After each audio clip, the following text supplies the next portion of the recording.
Hi, this is Sharda Ugra, and welcome to the Wires World Cup video log, vlog, chat show. Call it what you will. We are calling it Out of the Park. I'm delighted to be here. Every week of the World Cup, we'll have a little chat about what's going on, what are the themes, what are the trends, and we'll talk to people around the tournament. We'll talk to people in cricket, my tribe, journalists, officials, and hopefully a 24 carat 100% a cricketer as well. Fingers crossed. One of the things that this World Cup is proving really interesting about is not just what we're looking at as who are the favorites. I mean, I was looking at betting odds. I like checking betting odds before every World Cup. One of the things that I find really interesting about this World Cup, which has just come through to us because of the warm-up games that have happened, have been the fact that weather has played such a big part. I understand this is happening. Some of it is happening in Guwahati, where there's been massive rain and matches have got washed out. India wasn't able to play its a warm-up match against England. But given that weather patterns are so unpredictable, now, you just wonder whether, never mind class and form and what is temporary and what is permanent, you just wonder whether the weather will play its part going towards the latter end of the tournament. And when teams need points and points have been dropped, what's going to happen about it? It looks like it's going to be a very interesting tournament. Hopefully, it will be unpredictable and a little bit crazy. One of the other things that's quite interesting to follow before every tournament starts is to see what betting odds are. I'm not really a betting person. I don't part with my money easily, but I just like to see what the trends might be. And of course, the obvious, it's India, England, Australia, followed by Pakistan. And then I'm looking at it and I'm saying Sri Lanka have been given 20 to 1 odds in this tournament. These are conditions in which the Sri Lankan players are familiar. We understand all the rest of the permutations and combinations and how things have gone and how they got injured. They've got injuries to key players. But 25 to 1 odds, 20 to 1 odds is a little bit sort of off and weird. Part of the thing that is also going to be discussed heading into this World Cup is what is the giant presence of the BCCI in the world game, and how the government and politics is going to sort of play its part in how this tournament is played out at various sort of places, particularly, say, for example, the Narendra Modi Stadium in Ahmedabad. That's also going to be part of the discussion for sure, as foreign reporters come in and talk about things that a lot of times mainstream Indian media will not address. In keeping with that, I'm having a conversation with Australian cricket writer and author Gideon Haigh shortly. And then the other factor that's going to be quite evident in the first few weeks of the tournament, especially when India start playing matches, is all the stuff that's talked about how ticket sales have been so limited to the public. How is that going to play out? What are the crowds going to be like? I mean, I do not doubt for a second that the stadium will be packed. But how much of it is going to go to the real fans, and how much of it is going to go to people? We are hearing stories about tickets being sold in black, tickets being sold to loyalists of the BJP in certain centers. So we don't know how that is going to play out, and it's possibly what we're going to see moving on from once the event actually gets underway. Now that visas have been handed out, and that everyone is here. Another factor that's going to be really interesting in this World Cup is to see how the ticket sales have panned out, as in to see what kind of audiences come into the match.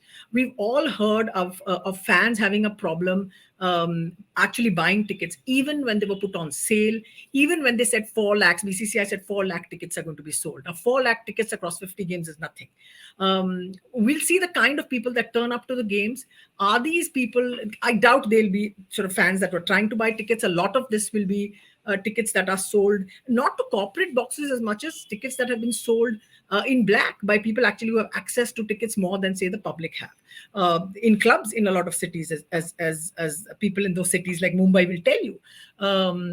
So it'll be interesting to see also politically what happens at the stadiums when India plays, because it will happen.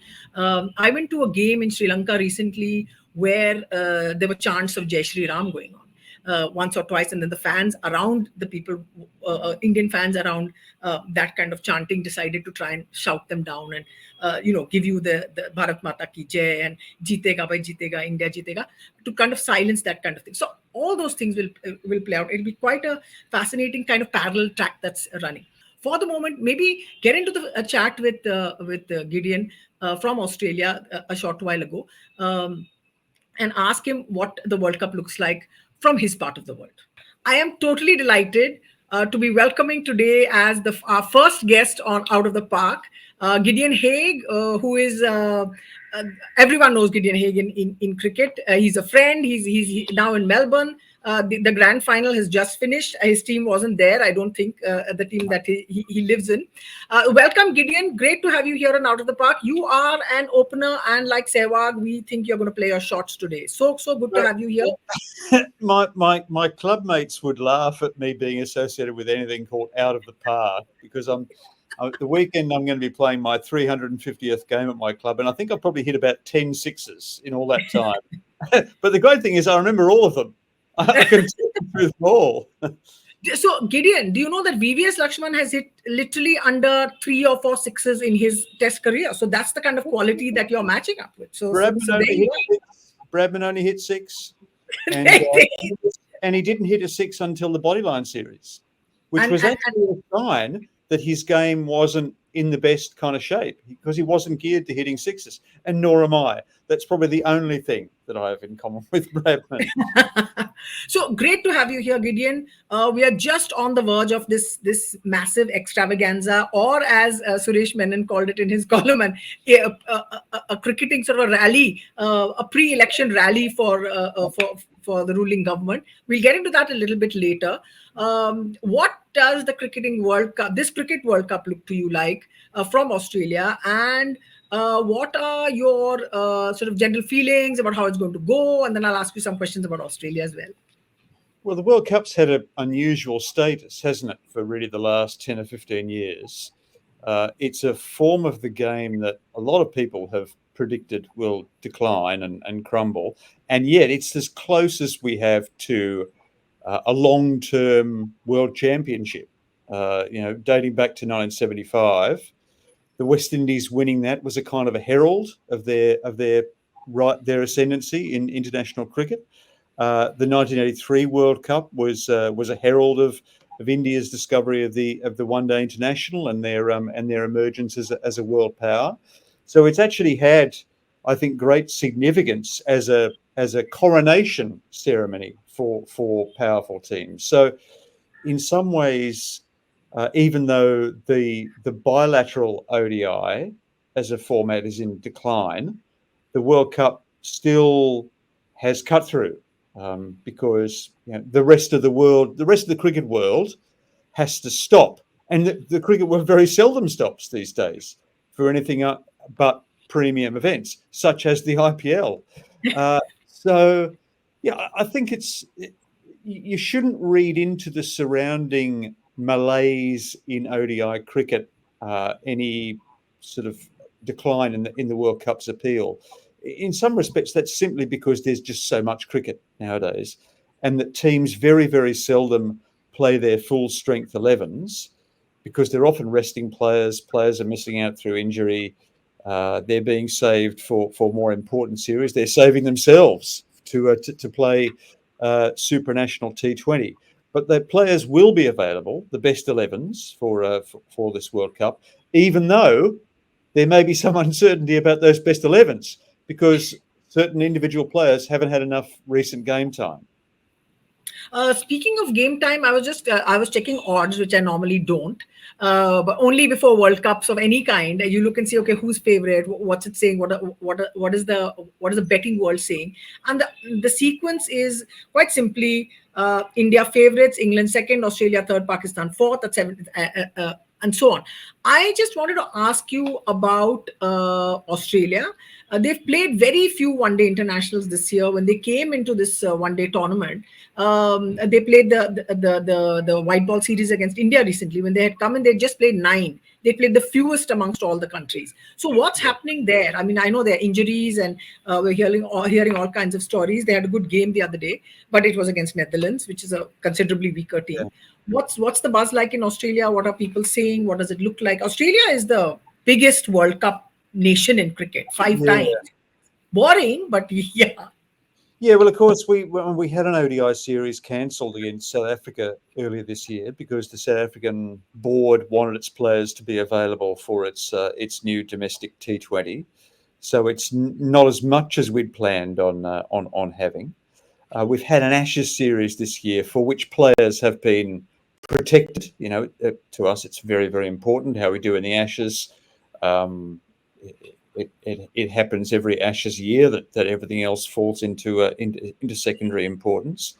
I think we've got a vague idea about our best 11. Maybe not for Indian conditions. We'd probably play a different best 11 in Australia.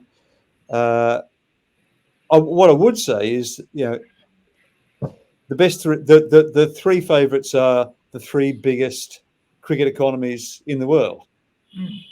God is on the side of the big battalions, and India most of all, and India, of course, at home. And of course, those are the countries that tend to hog the hosting rights for ICC events, so they place themselves in a position of favouritism.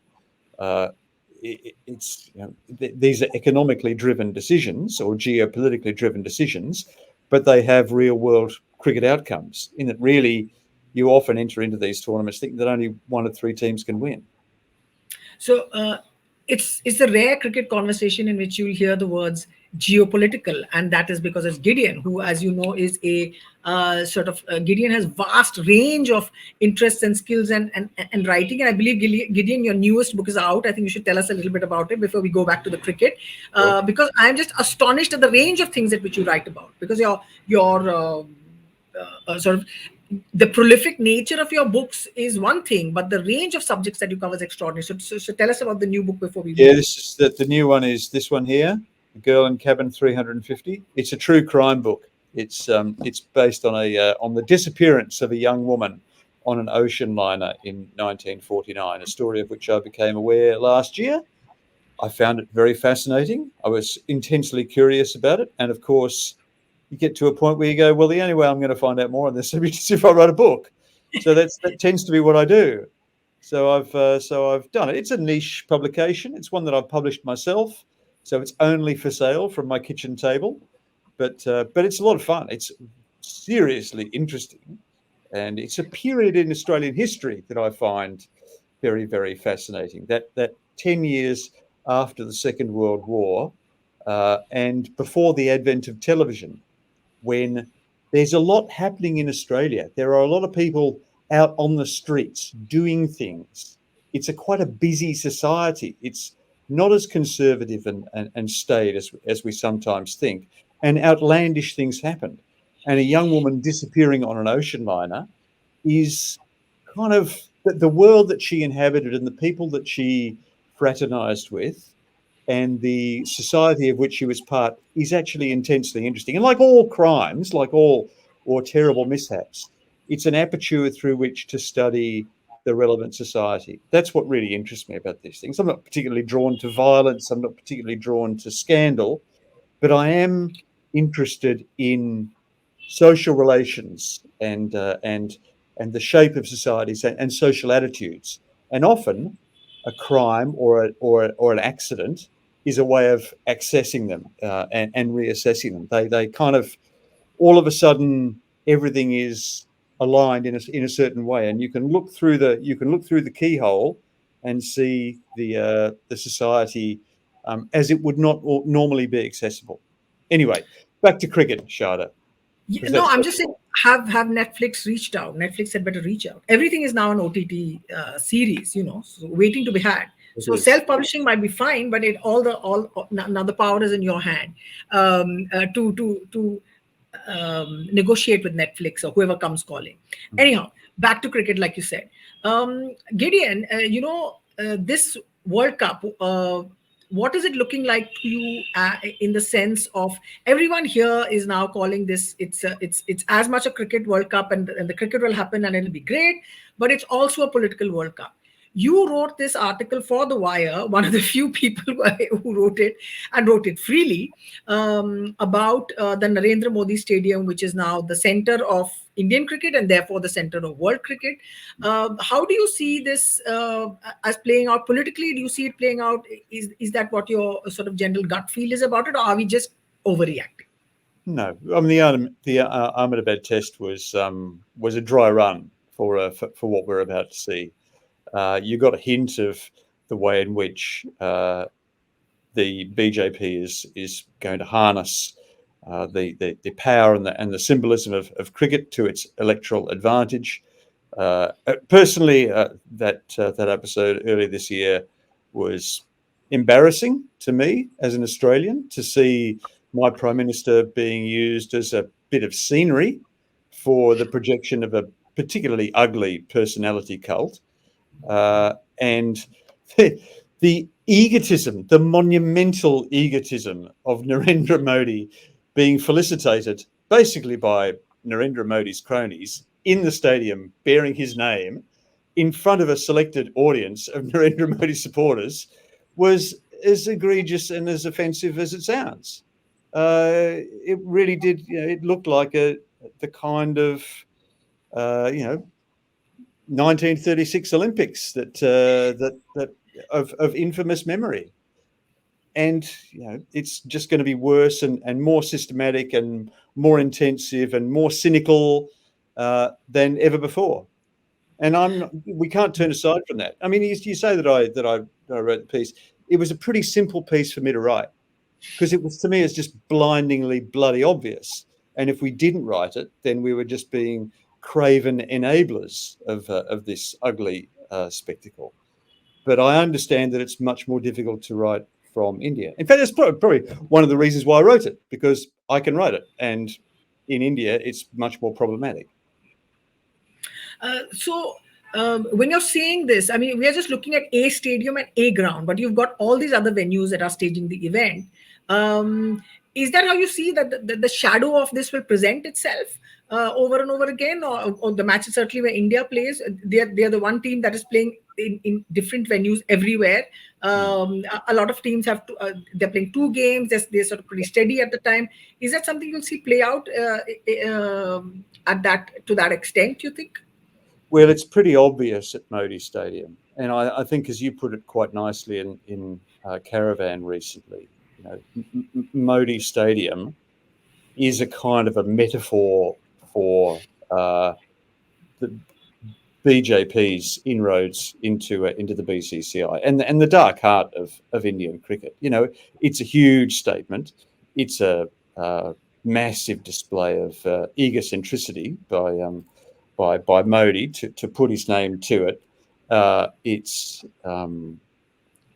for the Gujarat Cricket Association to have colluded in it is both ludicrous and completely predictable.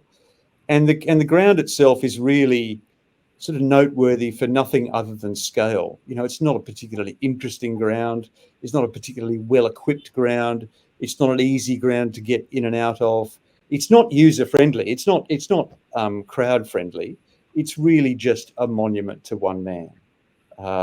And if Indian cricket wants to be that way, then that's fine. But I don't know. It doesn't sit well with me, and I don't think it should sit well with cricket supporters more generally. Can I just ask you another question? Then we'll get back to cricket, as people will say. Talk about the game. Would there have been a possibility of, say, like the big countries, like the big banks of the game, relatively big banks compared to the rest of the world outside, other than India, Australia and England, to be able to stand up to this kind of, particularly at the global level, to stand up to the BCCI and see and push back a little bit, you think?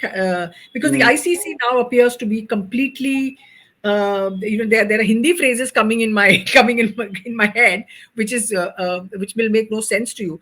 But the ICC appears to have sort of completely given up and said, do whatever you want. You don't have to follow any rules of what our schedule is for these big tournaments, and that's the way we are going to go. And it's a big contrast from what happened in 2011, considerable contrast. But there seems to be no pushback from those that can push back. That's what my question to you is, and then I promise we will get back to cricket. Well, the most obvious manifestation of that is that the ICC does require the governance of cricket in countries to be free of government interference. It's something that we talk about all the time in the context of other countries.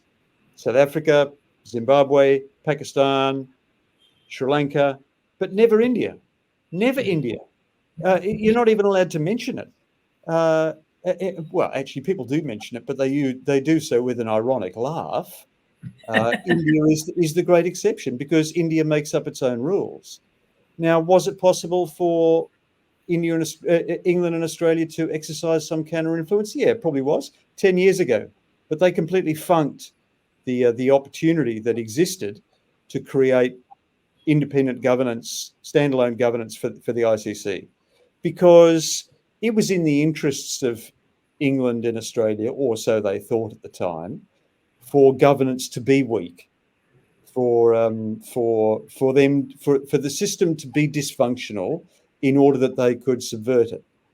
So they're basically victims of their own cynicism 10 years ago. The Big Three was the first manifestation of that. The subsequent rejigging of the financial model in 2017 was the second. And now kind of we're stuck with it. We're stuck with it. And, well, it's like Barbie. Have you seen Barbie? Not yet. Have you seen Barbie where she talks? Does anyone ever think about, do any of you think about dying? Because that's really what I'm thinking about when I look around. I think, is anyone in international cricket thinking about dying? Because that's basically what we're faced with. The steady eclipse of international cricket at the expense of a bloated, private sector owned, geopolitically infected cricket spectacle. Basically, yeah, look, what we're in right now, more of the same. As Kingsley Amis said, more will mean worse. Yeah, more will mean worse. Let's, we're not going to go into this because we'll never stop talking. Gideon, both of us have many views on the subject. Let's get back to the World Cup and the discussion. Is it never going to be possible for there to be sort of like a Sri Lanka victory, or the completely outsider kind of victory anymore at the World Cup? Because either the game has professionalized to the degree that you've got all the computer guys in, or whatever. I mean, I don't know, or that the game is just better run in these countries. Because in Indian cricket, certainly the Indian team is best looked after, as to the damage of everybody else down the line. But is that ever going to happen, that you'll get like a freak surprise winner out of nowhere, like it was like India in 83, like Pakistan in 92, like Sri Lanka in 96, and then we stopped? Look, it is possible. It is possible for a few reasons. I mean, for a start, there's 11 people in every cricket team. I mean, effectively, it's 1.3 billion versus 25 million when India plays Australia, but it's still 11 on the field. Yeah. And the other thing is that these are 15-man squads, which I think is still quite weird. In 1975, they were 14-man squads. And yet, despite that, in the intervening years, cricket's become all about matchups and shuffling around for change conditions. But there's still this sort of arbitrary restriction on squads that can't be changed unless someone gets injured. That kind of leaves you with problems if 3 or 4 of your leading players don't get into form. You kind of have to wait for them to get back into form. So because of that strange arbitrary restriction, it does kind of even competition out ever so slightly. I think it's harder in India. The pitches being flatter, the grounds tending to high scores. It will be a game that is decided to a great degree by power. And India probably has the most powerful batting lineup, certainly the deepest and the most agile. And the most impressive. My God, they are so good. They're wonderful to watch. Whatever you might say of the BCCI, the Indian cricket team is absolutely fantastic to watch. But yeah, look, there is just the outlier possibility that a team could get on a roll and charge through. And once you get through to the knockout stages of a tournament, anything can happen. That sounds sort of like a good way for us to sort of round up and say goodbye, because we've taken a lot of your time, Gideon. But I'm just thinking that um, I tend to be a lot more cynical than you. You're saying there is an outlier. I'm saying there's going to be no one. But you'd be surprised at how many people inside cricket are saying it's going to be tough for the Indians because there's England. Just before we go, what do you make of this England resurgence as an Australian? When you're looking at it and saying, what is this? How has this happened? Why are they not playing according to the rule book that is more than 120 years old? Yeah, look, I could say a Yeah. lot about England, having been in England during the Ashes series. I did come back with some pretty strong impressions of the uh, of England cricket's self-obsession, its self-absorption, and its There you self. go. That's what we were waiting for. Yeah. Yeah, Say that I again. mean, Yeah. they are they are getting high on their own supply in England. They really do think that they're single-handedly saving cricket from itself, and it's a bit hard to take. But they're a good team. They've got great players in them. They're very good to watch. I just wish, as I wrote towards the end of the series, that England didn't behave like they expected a standing ovation every time they walked into the room. Isn't it great the way English cricket brings us all together? Seriously. So because they're listening to this, I mean, they have a phenomenally awesome team, and their batting is terrific, and their bowling is terrific. So anyhow, we'll see how that goes. But you do know that they are playing them in Lucknow. India is playing England in Lucknow, which is going to be the wicket has been relayed. It got very bad marks during the IPL, Hey, and the highest total on that ground is, I think, 140. I could be off by 5 runs this way, that way. Is 140. they're So my favourite games, though. They're my favourite games. yes, 150 versus 160. They're the best. I don't want to see exactly, 400 versus because 300. something's happening. Yeah, because there's Boring. drama. Yeah, yeah, Yeah, yeah, something's yeah. happening. You want every run to count. Yeah, yeah. So that's where the game is going to be played at Lucknow, and I have a great story to tell you about Lucknow. I was talking to one of my friends, Santosh Suri, who's a journalist there, and he was telling me about the fact that when he has to access the Lucknow stadium, speak about user friendly. He has to take a motorcycle up to a point and then slide down a grass bank. So that's a shortcut to the stadium. So anyhow, so Gideon, it's been great having you. We could talk forever. Thanks very much, and hopefully we'll have a great World Cup without full of drama, and not too much of the ugliness that we are all fearing. Full of Look, it's drama, full of great cricket. Yeah. look, it's strange. I'm playing at the weekend. It's a great time of year in Australia when you're just about to go into cricket season. For a club cricketer, it's that moment between, but before hope has collided with reality. So we're actually feeling pretty optimistic. I feel kind of optimistic about this World Cup. I'm really looking forward to it. There is something about these days. There is so much that's new. There is so much that's instant and invented and counterfeit and made up. That something that's been continuous since 1975 and does have a history and a folklore and great moments and great players in it is something to cherish. So yeah, sure. Let's try to screen out everything else, as probably impossible as that is, especially for you because you'll be in the backdraft of the BJP turbojet. But from a distance here, I'm setting in for some really good cricket. And let's hope we see it. Thank you, Gideon. Thanks so much. Okay, no worries. Cheers, Sharda.